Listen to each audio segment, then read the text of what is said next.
വേണ്ടി സമരം നയിക്കുന്ന സമരഭടന്മാർ, സഹോദരീ സഹോദരങ്ങളെ, നമുക്കറിയാം ഈ രാജ്യം ഇന്ന് പല രീതിയിലുള്ള പ്രശ്നങ്ങളെ അഭിമുഖീകരിച്ച് മുന്നോട്ട് പോവുകയാണ്. പ്രത്യേകിച്ച് നമ്മുടെ നാട്,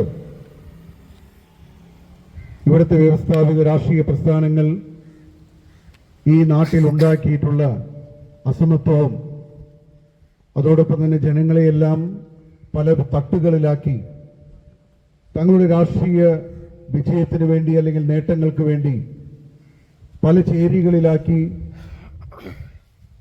ജാതി, മത, വർണ്ണ വ്യത്യാസങ്ങൾ ഉണ്ടാക്കി ഭിന്നിപ്പിച്ച് വോട്ട് നേടുന്ന അല്ലെങ്കിൽ അധികാരത്തിലേക്ക് കയറാൻ ശ്രമിക്കുന്ന കാഴ്ചകളാണ് നമ്മൾ കണ്ടുകൊണ്ടിരിക്കുന്നത്. അത് ഇവിടെ ഭരിച്ച ഇടതുപക്ഷമായിക്കൊള്ളട്ടെ അല്ലെങ്കിൽ ഐക്യ ജനാധിപത്യ മുന്നണിയായിട്ടുള്ള വലതുപക്ഷമായിക്കൊള്ളട്ടെ, ഇവരൊക്കെ തന്നെ ഈ നാട്ടിൽ എന്തെങ്കിലും ഒരു പ്രശ്നമുണ്ടായാൽ ആ പ്രശ്നം പരിഹരിക്കാനുള്ള ഒരു ശ്രമമോ അല്ലെങ്കിൽ അത് ശാശ്വതമായി പരിഹരിക്കുന്നതിനുള്ള ഒരു പ്രവർത്തനമോ നമ്മൾ ഇതുവരെ നടപ്പിലാക്കി കണ്ടിട്ടില്ല. അതിന്റെ കാരണം തന്നെ അവർക്ക് രാഷ്ട്രീയത്തിൽ നേട്ടമുണ്ടാക്കണമെങ്കിൽ ആ നാട്ടിൽ അല്ലെങ്കിൽ ആ പ്രദേശത്ത് എന്തെങ്കിലുമില്ല അസ്വാരസ്യങ്ങൾ അവർക്ക് ആവശ്യമാണ്. അതിൽ നിന്ന് മാത്രമാണ് അവർ എന്നും നേടി മുന്നോട്ട് പോയിട്ടുള്ളത്. അതുകൊണ്ട് തന്നെ ഇവിടെ മുനമ്പത്തെ ഈ പ്രശ്നങ്ങൾ പോലും പരിഹരിക്കാൻ ഇവിടുത്തെ ഭരണപക്ഷമോ അല്ലെങ്കിൽ ഇതിന്റെ തൊട്ട് പ്രദേശത്ത് MLA ആയിട്ടുള്ള ഇവിടുത്തെ പ്രതിപക്ഷ നേതാവോ അല്ലെങ്കിൽ പ്രതിപക്ഷ പാർട്ടികളോ യാതൊരു രീതിയിലുമുള്ള പ്രവർത്തനങ്ങളോ അതിനുള്ള തയ്യാറെടുപ്പുകളോ നടത്തിയില്ല എന്നുള്ളതാണ്. അതിന് പ്രത്യേക കാരണം ഇവിടുത്തെ ഏതെങ്കിലും ഒരു വിഭാഗം, ഞാനത് പേരെടുത്ത് പറയാൻ ആഗ്രഹിക്കുന്നില്ല, നമുക്കറിയാം ഇവിടുത്തെ വിഷയവുമായി ബന്ധപ്പെട്ട് വഖഫുമായി ബന്ധപ്പെട്ടുള്ള വിഷയങ്ങളിലൊക്കെ ആ ഒരു പ്രത്യേക വിഭാഗം ഇരിക്കാൻ പറയുമ്പോൾ കിടക്കുന്ന രാഷ്ട്രീയ നേതാക്കളാണ് ഇന്ന് ഈ സംസ്ഥാനത്തിന്റെ ശാപം.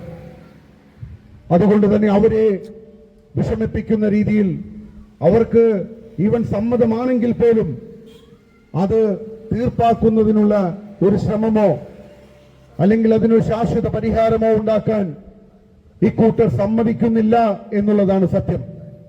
ഇവിടുത്തെ പ്രതിപക്ഷ നേതാവ് പണ്ട് പറഞ്ഞു 24 മണിക്കൂറിനുള്ളിൽ ഈ പ്രശ്നം പരിഹരിക്കാൻ സാധിക്കും. അദ്ദേഹം ഇത് പറഞ്ഞിട്ട് ഇപ്പോ 1 വർഷം കഴിഞ്ഞിരിക്കുകയാണ്. അദ്ദേഹമോ അല്ലെങ്കിൽ അദ്ദേഹം നയിക്കുന്ന പാർട്ടിയോ അല്ലെങ്കിൽ അവർ പ്രതിനിധാനം ചെയ്യുന്ന മുന്നണിയുടെ സംവിധാനങ്ങളോ അത് മുസ്ലിം ലീഗ് പോലെയുള്ള രാഷ്ട്രീയ പ്രസ്ഥാനങ്ങളോ ഈ പ്രശ്നത്തിന് പരിഹരിക്കാൻ തുനിഞ്ഞിറങ്ങിയിരുന്നെങ്കിൽ ഈ പറയുന്ന പോലെ 1-2 ദിവസങ്ങളിൽ പരിഹരിക്കാവുന്ന ഒരു വിഷയമായിരുന്നു. ഇപ്പോ ഇവരുടെ ഈ പ്രശ്നം അത് ഈ നാട്ടിൽ തന്നെ ചർച്ചയായിക്കൊണ്ടിരിക്കുമ്പോഴാണ് ഇതിനൊരു പരിഹാരവുമായി കേന്ദ്ര സർക്കാർ രംഗത്ത് വന്നത്. അതൊരു ശാശ്വത പരിഹാരത്തിനുള്ള തയ്യാറെടുപ്പാണ്. ഈ പ്രശ്നം പരിഹരിക്കുമ്പോ കേന്ദ്ര സർക്കാർ അത് പ്രധാനമന്ത്രിയുടെ നേരിട്ടുള്ള മേൽനോട്ടത്തിൽ തന്നെ ഈ പ്രശ്നത്തിന് പരിഹരിക്കാൻ ശ്രമിക്കുമ്പോ അതിലും രാഷ്ട്രീയ മുതലെടുപ്പ് നടത്തി അതിന് എങ്ങനെയൊക്കെ തകിടം മറിക്കാമെന്നുള്ള കാഴ്ചപ്പാടുകളും അല്ലെങ്കിൽ അതിനുള്ള പ്രവർത്തനങ്ങളുമായിട്ടാണ് ഇവിടുത്തെ ഭരണപക്ഷവും പ്രതിപക്ഷവും മുന്നോട്ട് പോകുന്നത്. കേന്ദ്ര സർക്കാർ മേൽനോട്ടത്തിൽ അത് പരിഹരിക്കാൻ ശ്രമിക്കുമ്പോ നമ്മുടെ സഹോദരങ്ങളെ മനസ്സിൽ കണ്ടിട്ടാണെങ്കിലും രാഷ്ട്രീയം മാറ്റി നിർത്തി അതിന് പരിഹാരം കണ്ടെത്താൻ ഈ രാഷ്ട്രീയ പ്രസ്ഥാനങ്ങൾ തയ്യാറാകുന്നില്ല എന്നുള്ളതാണ് ഈ നാടിന്റെ ശാപം. അവർക്കോ സാധിക്കുന്നില്ല. പക്ഷേ ഇവിടുത്തെ സഹോദരങ്ങളുടെ പ്രശ്നം അത് കേന്ദ്ര സർക്കാരിന്റെ ശ്രദ്ധയിൽപ്പെടുത്തിയപ്പോ പ്രധാനമന്ത്രി തന്നെ നേരിട്ട് അതിനൊരു ശാശ്വത പരിഹാരം കാണാൻ ശ്രമിക്കുമ്പോ അതിന്റെ കൂടെ നിന്ന് ഇവിടുത്തെ നാട്ടുകാരെ, നമ്മുടെ സഹോദരങ്ങളെ, നമ്മുടെ സഹോദരികളെ ഒക്കെ സംരക്ഷിക്കേണ്ട സർക്കാരും പ്രതിപക്ഷവും അതിന് തുനിയാതെ അതിനെ തുരങ്കം വെച്ച് രാഷ്ട്രീയ നേട്ടത്തിന് വേണ്ടി അത് കേന്ദ്ര സർക്കാരിനെ കൊണ്ട് സാധിക്കില്ല എന്ന് വരുത്തി തീർക്കാൻ വേണ്ടി ഇതിനെ പരാജയപ്പെടുത്താൻ ശ്രമിക്കുമ്പോ നമ്മളൊരു കാര്യം മനസ്സിലാക്കണം. ഇവിടെ രാഷ്ട്രീയത്തിന്റെ പേരിൽ ചേരിതിരിഞ്ഞ് നമ്മൾ പോരാടുമ്പോ ഈ നാടിനെ മുന്നോട്ട് നയിക്കണമെങ്കിൽ അത് ഒരു രാഷ്ട്രീയ മാറ്റത്തിന് മാത്രമേ സാധിക്കൂ എന്നുള്ള സത്യം നമ്മൾ മനസ്സിലാക്കണം.